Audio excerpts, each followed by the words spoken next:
The year is 1962, and in Cincinnati, Ohio, McDonald's is getting its butt kicked, but only on Friday.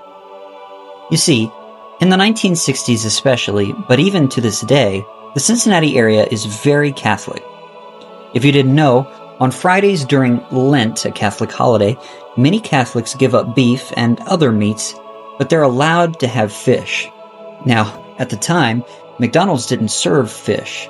They didn't serve any meat except beef. But one franchisee made the decision to go against the company's notoriously harsh owner, Ray Kroc, and change that. What followed, as a result, was an ensuing battle between two burgers, if you can call them that, which led to a blowout victory and a major change to the company. This is The Company Files. Episode 1.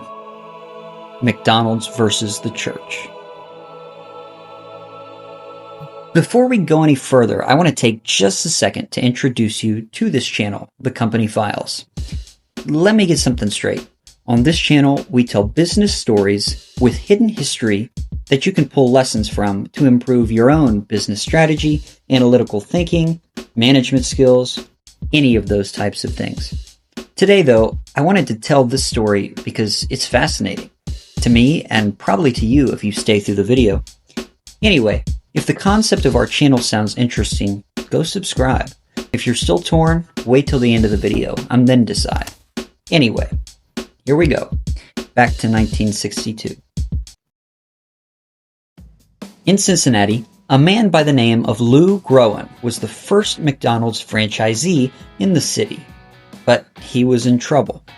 At the time, McDonald's focused entirely on burgers, like I said, no other meat on the menu. So during Lent, he sold almost nothing. To give you an idea of exactly how bad it was, Groen was losing over $1,000 every weekend during Lent. In today's money, that's over $10,000 every weekend. It didn't help that in the area, nearby, the restaurant chain Frisch's Big Boy seemed to be thriving because they served fish to reach that market every Friday. Enter Ray Kroc, the man who we famously know for purchasing the McDonald's name and locations from the McDonald's brothers. Ray was famously strict when it came to the menu items served at the franchises. He wanted consistency, and in fairness to him, that worked most of the time. Now, Ray was involved in the company, and he noticed the loss in sales every Friday at the Cincinnati location, and he came up with an idea. Kroc's idea was something called a hula burger. It was a very early version of a vegetarian burger that was a slice of roasted pineapple, on a McDonald's bun. In the meantime, Groen began serving a sandwich that he had created based on some of the sandwiches being purchased in the area. Something similar to today's Filet-O-Fish. He started serving it, and people started buying it. When Groen noticed that the sandwich was taking off, he took it to Kroc to officially get approval to add it permanently to the menu and pitch it for other restaurants. But Kroc hated the idea.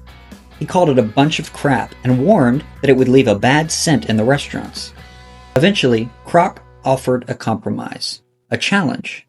He told Groen that on Good Friday, 1962, his location would sell both sandwiches, the Filet-O-Fish, as he called it, and the hula burger, and whichever sold more would be added to the menu permanently. The day came and went, and both sandwiches were sold, or offered. The Filet-O-Fish sold. It won, unsurprisingly. What was surprising was the margin of victory. The Filet-O-Fish sold 350 times that day. The hula burger? It sold 6 times. Defeated but impressed, Kroc decided to leave the Filet-O-Fish on the menu at Groen's location. 3 years later, in 1965, the Filet-O-Fish was added to the McDonald's menu permanently for a whopping 29 cents as the first non-hamburger item.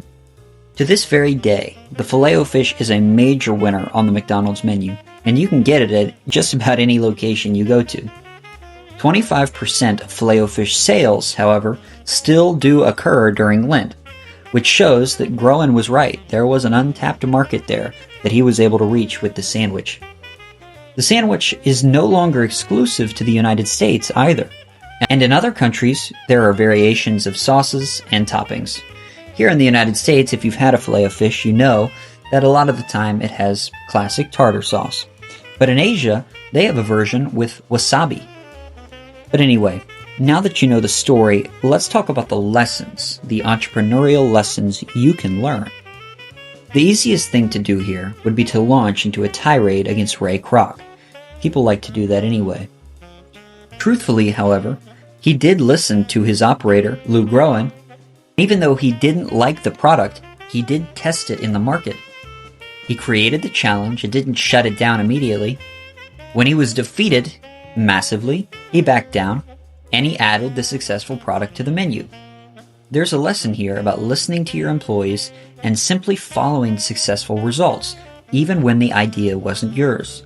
On a more general scale, as we look out and kind of look at the scene as a whole, the Filet-O-Fish proves that sometimes you've got to step out of your comfort zone to survive.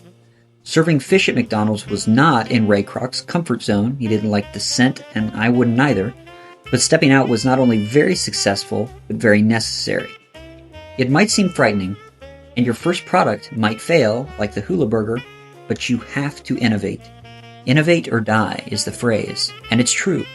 Companies that do not innovate and remake themselves repetitively, whether that's with new products, new designs, new fonts, whatever it may be, they'll die.